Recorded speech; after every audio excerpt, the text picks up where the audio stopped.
Промената во номенклатурата на електричните модели на Volkswagen не била случајно токму сега направена.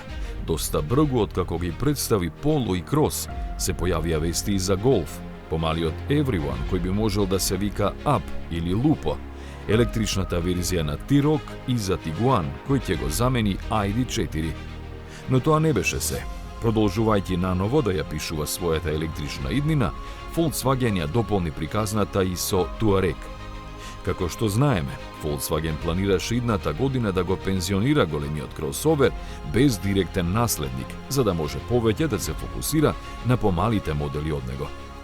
Но според новите планови, од 2029 година, Touareg ќе продолжи да живее со електрично срце.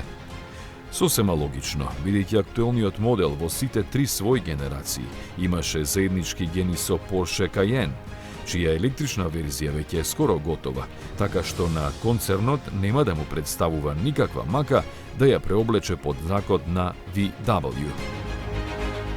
Што се однесува до другите споменати модели, Polo и Cross ги очекуваме идната година, Everyone во 2027-та, Tiguan истата или можеби една година после тоа, а Golf и T-Roc во 2029-та или дури подоцна.